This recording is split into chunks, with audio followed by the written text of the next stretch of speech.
నిర్లక్ష్యం వల్ల ఇది జరిగింది కాబట్టి సిఐని సస్పెండ్ చేస్తున్నామని. అంటే సిఐని సస్పెండ్ చేస్తే చేసిన తప్పు ఒప్పైపోతుందా? దీనికి డీజీపీ బాధ్యత వహించరా? ఎస్పీ బాధ్యత వహించరా? ముఖ్యంగా ఈ రాష్ట్ర ప్రభుత్వం బాధ్యత వహించాల్సిన అవసరం ఉందా లేదా? దీనికి నైతిక బాధ్యత వహిస్తూ ముఖ్యమంత్రి గారు, డిప్యూటీ సీఎం గారు, ముఖ్యంగా మహిళా హోంమంత్రి గారు రిజైన్ చేయాల్సిన అవసరం ఉందని మేము తెలియజేస్తూ ఉన్నాము. ఇది ముమ్మాటికి ప్రభుత్వ హత్య.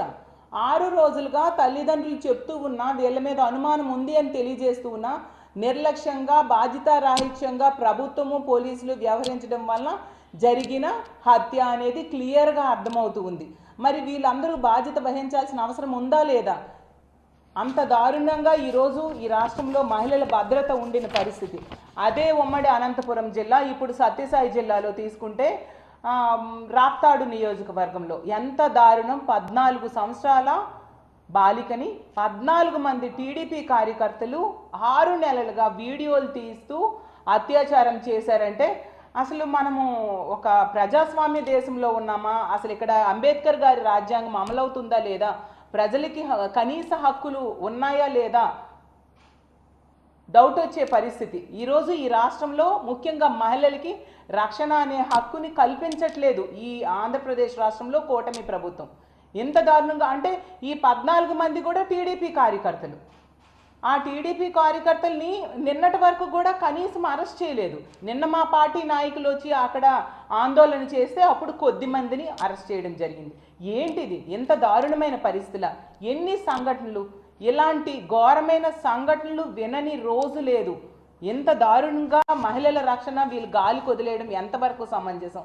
దాంతో మహిళల్లో తీవ్రమైన వ్యతిరేకత ఈ ప్రభుత్వం మీద వచ్చింది. కాబట్టి మేము చేసిన ఈ రోజు కార్యక్రమానికి విపరీతమైన స్పందన ప్రభుత్వం నుంచి రావడం, ప్రజల నుంచి ముఖ్యంగా మహిళల నుంచి వచ్చి అది ఎంతగానో విజయవంతమైన విషయం మన అందరము చూసాము. అలాగే తీసుకుంటే ఎంతసేపు కూడా ఈ కూటమి ప్రభుత్వము ఎవరో తప్పులు జరిగితే ఎవరో ఒకరి మీద తోసి చేతులు దులుపుకోవడానికి ప్రయత్నిస్తుంది తప్ప నిజంగా ఇలాంటి సంఘటనలు జరిగినప్పుడు బాధ్యత వహించడం లేదు అనేది క్లియర్గా అర్థమవుతుంది. అంతేకాకుండా వీటన్నిటికీ కారణం ఏంటి? మద్యము, గంజాయి, డ్రగ్స్. వాటిని అరికట్టడంలో పూర్తిగా విఫలమైంది సరికదా. ఈరోజు కూటమి అధికారంలోకి వచ్చాక మద్యం కానీ, గంజాయి కానీ, డ్రగ్స్ కానీ డోర్ డెలివరీ అవుతుండే పరిస్థితి. ఈరోజు మద్యం కోసం బెల్ షాప్స్ అయితే 60-70 వేల బెల్ షాప్స్ ఈరోజు ఈ ఆంధ్రప్రదేశ్ రాష్ట్రంలో ఉన్నాయి. అలాగే గంజాయి విచ్చలవిడిగా దొరుకుతూ ఉండే పరిస్థితి. అలాగే ముఖ్యమంత్రి సొంత నివాసం ఉంటున్న జిల్లాలోనే మనం చూసాం మొన్ననే డ్రగ్స్ దొరికాయి. ఎంత దారుణమైన పరిస్థితులు ఉన్నాయి! వీటన్నిటిని అరికట్టకపోతే ఈ అఘాయిత్యాలు ఎప్పుడు అరికట్టడం జరుగుతుంది?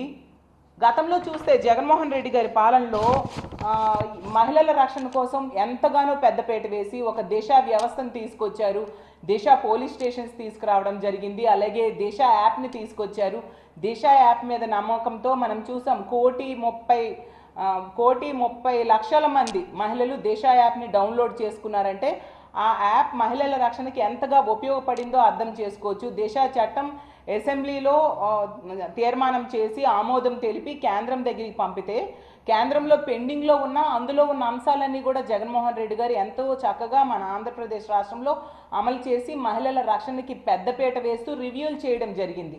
ఈరోజు తీసుకుంటే కూటమి ప్రభుత్వం వచ్చిన ఈ సంవత్సర కాలంలో కనీసం ఒక్క రివ్యూ అయినా మహిళల రక్షణ కోసం వీళ్ళు చేపట్టారా?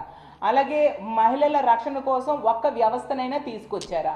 ఉన్న దేశ వ్యవస్థని ఈరోజు నిర్వీర్యం చేయడమే కాకుండా ఎంతసేపు హోమ్ మినిస్టర్ గారు ఒక మహిళా హోమ్ మినిస్టర్ అయ్యుండి కూడా ఆడపిల్లల మాన ప్రాణాల రక్షణ గాలి కొదిలేసి ఎంతసేపు కూడా ప్రతిపక్ష పార్టీని జగన్మోహన్ రెడ్డి గారిని దుమ్మెత్తిపోయడం మీదే దృష్టి పెడుతూ ఉండే పరిస్థితి.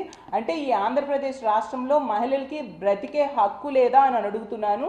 అసలు నిజం చెప్పాలంటే ఆడపిల్లల మాన ప్రాణాలంటే ఎంత చులకన వీళ్ళకి. రెడ్ బుక్ రాజ్యాంగం అమలు మీద ఉండే దృష్టి మహిళల మాన ప్రాణాల రక్షణకి ఎందుకు వీలు పెట్టట్లేదు అని మేము ప్రశ్నిస్తూ ఉన్నాము. అలాగే తీసుకుంటే ప్రతి సందర్భంలో కూడా ఇన్ని సంఘటనలు కూడా ఎక్కువ సంఘటనలలో దీనికి కారకులు తెలుగుదేశం పార్టీ కార్యకర్తలు నాయకులు అయిన పరిస్థితి మనం చూస్తూ ఉన్నాము. ఎందుకంటే ఈవెను రాప్తాడు నియోజకవర్గంలో తీసుకుంటే ఈ 14 మంది కూడా తెలుగుదేశం పార్టీ కార్యకర్తలే. అలాగే తీసుకుంటే మొన్న రాజమండ్రిలో వికాస్ ఫార్మసీ విద్యార్థిని ఆ రోజు మనం చూసాం. ఆమె చనిపోయింది, హాస్పిటల్లో పెట్టి 2 రోజులు చావు బ్రతుకులతో పోరాడి మరీ చనిపోవడం జరిగింది, ఆత్మహత్య యత్నము అనేసి. అసలు ఆ సంఘటనలో దానికి కారకుడైన వ్యక్తి ఎవరు? Telugu Desam party sympathiser. అతని బంధువులు తెలుగుదేశం పార్టీలో ఉన్నారు. అలాగే తీసుకుంటే ఎన్నో సంఘటనలు గుంటూరు జిల్లా తెనాలిలో తీసుకుంటే సహానా అనే దళిత యువతిని టీడీపీ రౌడీ షీటర్ నవీన్ ఎంత ఘోరంగా ఎత్తుకెళ్ళి ఆమెపై దాడి చేసిన ఘటనలో ఆమె బ్రెయిన్ డెడ్ అయ్యి మృత్యుతో పోరాడి చనిపోయిన విషయం మనందరము చూసాము. ఆ సంఘటనలో కనీసం ఈ ప్రభుత్వం స్పందించిందా? హోమ్ మినిస్టర్ ఏమైనా ఆ విషయంలో ఆమెకి అండగా నిలబడడం కానీ, మెరుగైన వైద్యం కోసం చర్యలు తీసుకోమని ఆదేశాలు జారీ చేయడం కానీ ఏమీ చేయలేదు. మళ్ళీ జగనన్న వెళ్ళి ఆ అమ్మాయి చనిపోయాక ఆ కుటుంబాన్ని ఓదార్చడం జరిగింది తప్ప ఈ ప్రభుత్వం ఎటువంటి స్పందన లేని పరిస్థితి మనం చూసాము. అలాగే తీసుకుంటే తిరుపతిలో జనసేన లీడర్ కిరణ్ రాయల్ అనే వ్యక్తి లక్ష్మిని ఎలా మోసం చేశాడో ఆమె రోడ్డెక్కి మరీ చెప్పిన పరిస్థితి మనం చూసాం.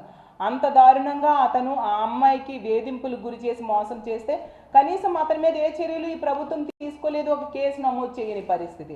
అలాగే టీడీపీ ఎమ్మెల్యే అయిన కొలిక్కపూడి శ్రీనివాస్ వేధింపుల వలన ఒక విఆర్ఓ ఆత్మహత్యాయత్నం, ఒక మహిళ విఆర్ఓ ఆత్మహత్యాయత్నం చేసుకుంది. మరి ఆ కొలికపూడి శ్రీనివాస్ అనే వ్యక్తి మీద ఏం కేసులు మీరు పెట్టారు? అలాగే టీడీపీ ఎమ్మెల్యే ఆదిమూలం అనే వ్యక్తి వలన ఒక మహిళ ఇబ్బందులకు గురై ఆమె ప్రెస్ మీట్ పెట్టి మరీ చెప్పింది, కానీ వీళ్ళు సెటిల్మెంట్ చేశారు తప్ప ఆదిమూలం అనే ఎమ్మెల్యే మీద ఎటువంటి చర్యలు తీసుకోలేదు, ఎటువంటి కేసు కూడా నమోదు చేయని పరిస్థితి మనం చూసాం. అలాగే తీసుకుంటే కాకినాడ రూరల్ జనసేన ఎమ్మెల్యే అనుచరులైతే పంచాయతీరాజ్ శాఖలో పనిచేసే ఫీల్డ్ అసిస్టెంట్ని ప్రతిసారి కూడా నెల నెల మామూలు ఇమ్మని ఇబ్బంది పెట్టడం వల్ల ఆమె ఆత్మహత్యాయత్నం చేసుకున్న పరిస్థితి మనం చూసాం. ఎందుకంటే మామూలునైనా ఇవ్వాలి లేదా పక్కలోకి రావాలంటూ ఆమెను వేధించారని చెప్పి ఆమె ఆత్మహత్య ప్రయత్నం చేసింది. ఎంత దారుణమైన పరిస్థితులు! మరి ఆ అనుచరుల మీద ఏం కేసులు మీరు పెట్టారు? ఎటువంటి కేసులు లేని పరిస్థితి. అలాగే ముచ్చుమరి సంఘటన చూసాం, ఎంత దారుణంగా ఆ రోజు 9 ఏళ్ల బాలికని గ్యాంగ్ రేప్ చేసి మొక్కలుగా నరికేసి విసిరి పారేశారు.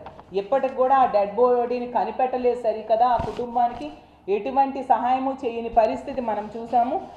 అంతేకాకుండా సాక్షాత్తు హోమ్ మినిస్టర్ గారి నివాసం ఉంటున్న విశాఖపట్నంలో నీరబ్ శర్మ అనే వ్యక్తి అయితే ఒక అమ్మాయి మీద హత్యాయత్నం చేసి పారిపోవడం జరిగింది. అంటే హోమ్ మినిస్టర్ నివాసం ఉన్న ప్రాంతంలో కూడా అమ్మాయిలకి రక్షణ లేకపోతే ఇంకా ఇంతకంటే దారుణం ఇంకేముంటుంది చెప్పండి. అలాగే హోమ్ మినిస్టర్ సొంత జిల్లా అయిన అనకాపల్లి జిల్లాలో ఆమె పక్క నియోజకవర్గమైన యలమంచిల్లో రాంబిల్లిలో తీసుకుంటే ఒక అమ్మాయిని ఆ పేరెంట్స్ కంప్లైంట్ కూడా ఇచ్చారు. సురేష్ అనే వ్యక్తి వలన భయం, ప్రాణహాని ఉంది అని కంప్లైంట్ ఇచ్చినా పోలీసులు ప్రభుత్వము నిర్లక్ష్యంగా వ్యవహరించడంతో ఆ అబ్బాయి కూడా ఆ అమ్మాయి ఇంటికి వెళ్ళి మరీ పీక కోసి చంపేయడం జరిగింది. దీనిలో కూడా ప్రభుత్వ వైఫల్యం అలాగే పోలీసుల నిర్లక్ష్యం క్లియర్గా కనిపిస్తూ ఉండే పరిస్థితి మనం చూస్తూ ఉన్నాము. అసలు నేరాల నియంత్రణలో పోలీస్ శాఖ అయినా ప్రభుత్వమైనా పూర్తిగా వైఫల్యం చెందిన పరిస్థితి మనం చూస్తూ ఉన్నాం. ఎంతసేపు కూడా రెడ్ బుక్ అంటూ రెడ్ బుక్ రాజ్యాంగం అమలు మీదే దృష్టి పెడుతూ ఉన్నారు తప్ప ఎక్కడా కూడా అంబేద్కర్ రాజ్యాంగాన్ని అమలు చేయని పరిస్థితి మనం చూస్తూ ఉన్నాము. కాబట్టి ఈరోజు అంబేద్కర్ గారికి మా పార్టీ మహిళలందరూ కూడా సాధారణ మహిళలు కూడా పెద్ద ఎత్తున తరలి వచ్చి అంబేద్కర్ గారికి వినతి పత్రం ఇవ్వడం జరిగింది. ఇలాంటి ప్రభుత్వంలో ఉన్న పెద్దల మనసు మార్చి మహిళల రక్షణ కోసం పెద్దపీట వేయాలి. అలాగే రెడ్ బుక్ రాజ్యాంగం అనే దాన్ని పక్కన పెట్టి అంబేద్కర్ రాజ్యాంగం చక్కగా అమలయ్యేట్టుగా ఈ రాష్ట్రంలో అమలయ్యేట్టుగా చేయాలి. అలాంటి బుద్ధిని ఈ ప్రభుత్వ పెద్దలకు పోలీసులకు కలిగించాలని అంబేద్కర్ గారికి విన్నవించుకుంటూ మేము ఈ పెద్ద ఎత్తున నిరసన కార్యక్రమాలు చేపట్టడం జరిగింది. విపరీతమైన స్పందన ప్రజల నుంచి వచ్చింది. ఇలాగే రానున్న రోజుల్లో కూడా ఒకవైపు ఇచ్చిన హామీలు అమలు చేయట్లేదు, ఇంకో వైపు ఏమో తీసుకుంటే మహిళలకి రక్షణ కల్పించట్లేదు. ఈ వైఫల్యాల్ని కప్పిపుచ్చుకోవడానికి డైవర్షన్ పాలిటిక్స్ చేస్తూ అక్రమ అరెస్టులు, అక్రమ కేసులు ప్రతిపక్ష నాయకుల మీద పెట్టడమే కాకుండా IAS ఆఫీసర్స్ని అరెస్ట్ చేశారు, IPS ఆఫీసర్స్ని అరెస్ట్ చేశారు.